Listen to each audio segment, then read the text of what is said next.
Meet the smartest player in NFL history. A football genius. He was so good at reading offenses that he'd be in the backfield before anybody could block him. As quarterbacks I don't know who made this their is, checks so and let's audibles pre-snap, he'd be right there with them, adjusting his defense to perfection. Opponents were amazed and frustrated by Kuechly's ability to call out their plays at the line. But how did he become the smartest linebacker the NFL has ever seen? And why did he leave the game in the prime of his career? The road to outsmarting NFL Bro, why? offenses. Wait. I ain't gonna lie. 2016, I was watching no football. I mean, I was, but I wasn't. Like, I wasn't like I do now. No, hell no. I'm not gonna lie. Only person on defense I knew from the Panthers was Josh Norman. We all know why. Starting when Kuechly was just a kid, he always understood the game Bro, on a deeper level. Luke, whatever this is, he looked like Logan Wilson. And what he lacked in I swear he athleticism, looked like Logan. he I made swear, up I for was it watching with I intellect. was, but I When wasn't he at got the to same high time. school Bro. at St. Xavier in Cincinnati, Ohio, he helped make them a powerhouse. His coach, local I legend swear, Steve they Spence, look like introduced Logan Kuechly to Wilson. the foundation of the mental game, film study, and Oh, the me. youngster was a quick learner. According to Specht, Luke understood every position on the field and was always a step ahead of everyone bro, I else. might be a So casual, Kuechly bro. was an Bro, all-everything player. As you gotta a think junior, about it. 2016, nigga. I was in 6th grade. Hell no. Like, no. I was a fan, though, of the Redskins at that time.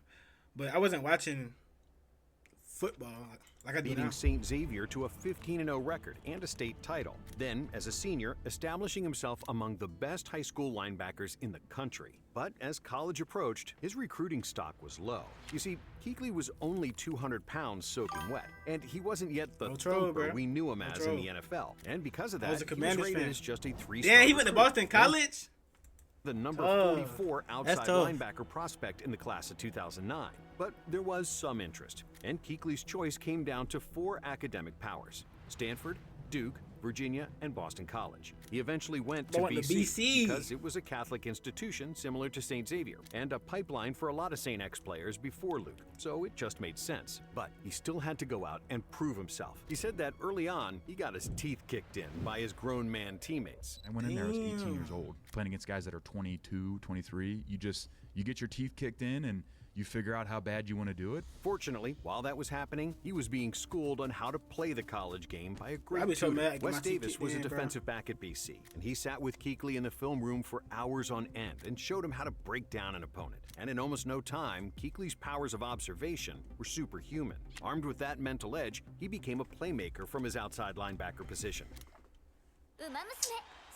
So these ads. ライブミッション開始しますウマ娘の楽曲の可能性見てみたいね What the fuck even is this? Why would anybody in their life download this? With Base 44, a simple sentence becomes your website. And as a freshman, he was named the ACC's Defensive Rookie of the Year. In his sophomore year, BC had a hole at inside linebacker. Wait, time out. And No. Yay, you was not watching football in 2016, gang. the coaches We were like believed that Kuechly could 12 fill years it. Now, old, bro. Luke wasn't so sure, but he wanted to keep playing, so he committed to learning the position. And this is when he became a tackling machine. Over his 3-year career at BC, Kuechly set program records. This for man was career not tackles watching with football, and 532 I swear he and wasn't, bro. I single-season swear he tackles wasn't. in his junior year This with nigga was- 191. he was And playing after Madden his Mobile, junior bro. master class of a He was season, playing Madden Kuechly was Mobile. ready to pursue a PhD in football. But you weren't watching by football, playing though. in the NFL. And talent evaluators loved what he brought to the table. According to the league's pre-draft profile, Kuechly was one of the most instinctual and technically sound linebackers to come out of the draft in years. He had all the tools to be an immediate starter in the NFL and shore up the entire defense. Bruh, But hang during on. his time On at my BC, soul. On my soul. He go to the Rams, I'm crashing out. On stream, like no trouble. He go to the Rams, I'm crashing out. I'm gonna ask J Mo, bro, cause there's no way you was watching football every Sunday. Like every Sunday you watching football, bro. Like I watched it, but not like how I do now. Like I watched like a couple games here and there. I wasn't just watching every team like I do now though. he didn't make a ton of plays at the line of scrimmage. So there was some concern. Could he be physical enough to survive in the pros? Bro, It was tell- just a matter of Tell Vita to come to the Ravens, man. Be a Raven. time before they found out. The Carolina Panthers select Luke Kuechly, linebacker, Boston College. The Panthers' head coach at the time was Ron Rivera, and Rivera knew NFL defense. He was a linebacker for one of the greatest defenses ever, the 1985 Chicago Bears. And before being hired by the Panthers, he was a defensive coordinator for the Bears in the San Diego Chargers. And now he had Luke Kuechly, who he could mold into the quarterback of the Carolina defense. Yeah! But he didn't take on that role right away. The Panthers already had a tremendous middle linebacker, John Beeson. So after the draft, they moved Kuechly back to the outside. And just as he did in college, Kuechly learned the pro game from older teammates. Guys like Beeson, outside backer Thomas Davis, tight end Greg Olson, and DB Captain Munnerlyn. But even they couldn't prepare Luke for the career-defining moment that came next. After week 4, Beeson went to the sideline with a knee injury. And 2 weeks later, he remember y'all lost to us with Tyler Huntley. All right? Season-ending surgery. Just like that, Kuechly was put into an extremely difficult spot. He was tapped in to fill Beeson's role as the center of the defense. That's a lot for anyone, much less a 21-year-old rookie, but he handled it like a seasoned pro. He basically lived in the film room, and when Sundays rolled around, he was an absolute playmaker. Playing in all 16 games as a rookie, Kuechly led the NFL with 164 tackles. He also intercepted 2 passes, and with him as the anchor, the Panthers' defense improved. In 2012, Carolina went from 27th in the league in scoring defense to 18th. We're gonna be right there with y'all next year, Kuechly bro. was voted NFL Defensive Rookie of the Year not over another talented linebacker, Bobby Wagner of the Seattle Seahawks. But would Kuechly be just a one-season wonder? He didn't have the athleticism to match some of the other great backers in the game. Would offenses adjust and expose him? The answer to that was an emphatic no. In Kuechly's second year, he took his game to the highest level. Once again, starting in all 16 games in 2013, Luke recorded 156 tackles and snagged 4 interceptions. With him calling the shots, the Panthers allowed the second fewest points in the league. And on the back of their elite defense, Carolina finished the season 12-4. Winning the NFC South for the first time in 5 years. Kuechly made himself impossible for award voters to ignore, as he was named first-team All-Pro and NFL's Defensive Player of the Year. After just 2 seasons, Kuechly was already a star. Inside the Panthers facility, he was the defense's North Star, and he relentlessly put in the work to be great. During the week, Kuechly would regularly log 12-hour days, with the last 2 to 3 hours devoted to film study. He needed intel on what the other team was going to do. So if he got drafted in 16, why he not still playing? Do on game day. I wasn't a good enough athlete to just go out there and like play. Yeah. Like I needed to have an advantage and I needed to have a feel for what was going on. Hall of Fame coach Tony Dungy once compared Kuechly's preparation to that of Peyton Manning, the ultimate film study guy. Dungy said Kuechly was I'm tripping. Totally prepared that is going to know what's so when he got drafted before it takes place because he has studied so much. And once Luke knew the play, he was ready to pounce as soon as the ball was snapped. Davis saw it firsthand. You'll see a lot of times teams come out in certain formations, and as soon as the ball is snapped, Luke run right to the play. But some of his teammates didn't always appreciate his detective It went over my head, I ain't gonna lie. skills. Olson, for one, hated going up against Kuechly in practice. You couldn't practice against him because you'd ruin practice. He knew every play that you were going to run. Olson claimed the Panthers' offensive assistants would ask Rivera to take Kuechly off the field before they practiced a trick play, just so he wouldn't blow it up. And the work he put in the film room and on the practice field showed up on game days. 2014 was another elite season for Kuechly as he led the league in tackles and was named first-team All-Pro for the second time in 3 seasons. But despite Luke establishing himself as the NFL's premier linebacker and the Panthers having a top defense, they were still missing the postseason success. They'd won their division 2 seasons in a row now, but couldn't make it past the divisional round.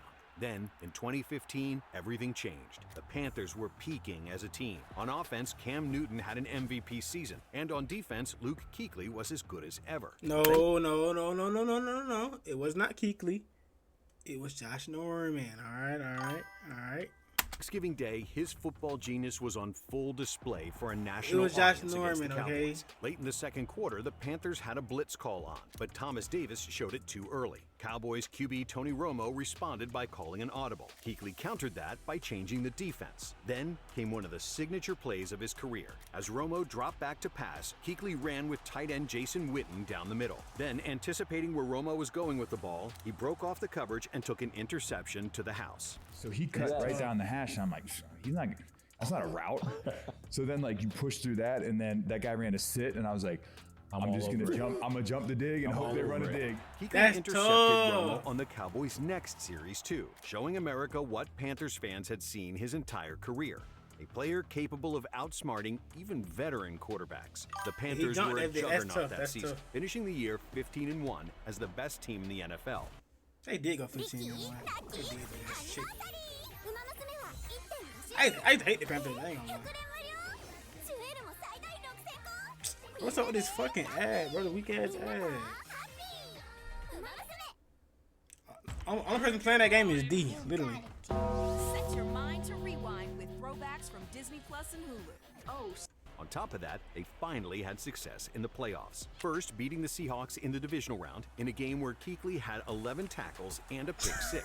Then in the NFC Championship against the Arizona Cardinals, Kuechly stole the show once again, this time with 8 tackles, a fumble recovery, and yet another pick six, en route to a 49-15 blowout. Then the Super Bowl would be a matchup between the two greatest brains the NFL has ever seen. Luke Kuechly and the Panthers taking on Peyton Manning and the Denver Broncos. The Panthers defense held Denver to just 194 yards of total offense. But the Broncos defense, led by Super Bowl MVP Von Miller, was the difference as Denver won 24-10. Kuechly was phenomenal once again, leading the game in tackles and recording a sack. But it wasn't enough. After just 4 seasons in the NFL, Kuechly had been to a Super Bowl, was a first-team All-Pro 3 times, and won 2 major individual awards. Captain America, the name given to him by Cam Newton, looked invincible. Never doubt. Never doubt. As long as we I did, but I was the kid. I wasn't goddamn knowing who he was. But his body was saying something different. In 2015, Kuechly suffered the first concussion of his career. He claimed it was his first concussion ever, and it caused him to miss 3 games. In Week 17 of that year, he also suffered a shoulder injury that required surgery. And then, in 2016, a terrifying on-field incident altered the course of Kuechly's career. In Week 11, against the Saints, Kuechly took on New Orleans running back Tim Hightower. And unfortunately, the crown of Hightower's helmet hit Kuechly squarely in the face mask. The play didn't look all that dangerous, but it left Kuechly sitting on the ground, dazed and confused. As the trainers rushed to check on their star, Kuechly was sobbing uncontrollably. He didn't know why he was crying. He just knew that something was wrong with him. I remember sitting on the field, and I was like trying to figure out what was going on with me. As Kuechly was loaded onto the cart, the tears kept flowing, making the scene that much sadder.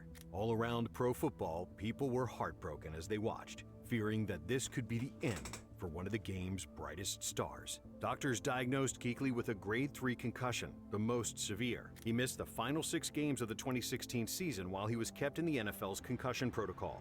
Luke was so good to start the season that he was still named a second-team All-Pro, but that was now 2 major head injuries in as many seasons. How much longer could Kuechly play? In 2017, he was back on the field for Week 1. And over the next 3 years, he looked like the old Luke Kuechly. Each season, his tackle total increased, and he was an All-Pro all 3 years, twice being named to the first team. Kuechly was the definition of an Ironman, playing 48 out of a possible 49 games, including the playoffs. But that one missed game in the 2017 season was due to another concussion. He was up to 3 in 3 seasons. UNC professor Dr. Kevin Guskowitz, who worked with the NFL and conducted extensive research on brain injuries, told Sports Illustrated that the 3rd concussion increased the risk of long-term damage. Kuechly also suffered another shoulder injury in 2017 that required surgery. In 2018 and 19, he got through the season unscathed. But as the 19 season was ending, the battered superstar came to the conclusion that he couldn't go on. The injuries had taken too much out of him, and he couldn't accept playing at 70% of what he was at his peak. It felt unfair to his teammates, so he made a painful decision. In January of 2020, after 8 spectacular seasons, Luke Kuechly retired from the NFL at age 28. One way to play this game since I was a little kid is to play fast and play physical and play strong, and at this point, I don't know if I'm able to do that anymore. Ultimately, his greatest asset his entire career was his brain. And now it was time to protect it before it was too late. And I just wanted to make sure that I could live the life I wanted to live when I got done playing. But just because he was done playing didn't mean he was leaving football entirely. In 2020, the Panthers hired him to be a scout. It seemed like an ideal role. He could keep watching tape and studying other players. But Kuechly only did it for a year. It just wasn't for him.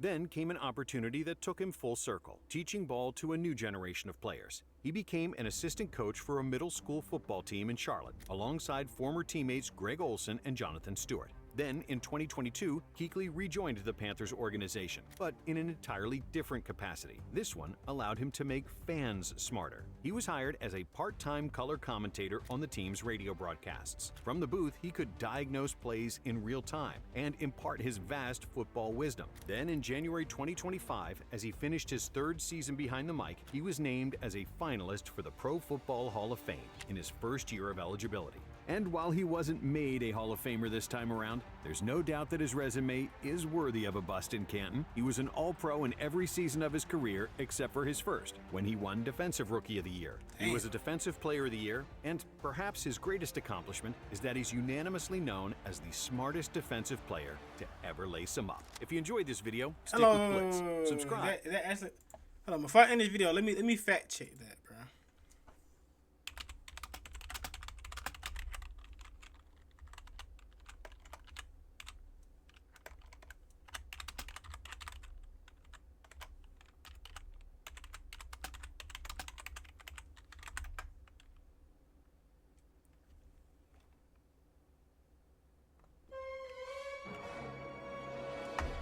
Okay. My bad. I had to fact check it. I had to. Like who? I had to fact check it, bro. I had to fact check it. Luke Kuechly is the why I consider the most popular fan. All right. My bad.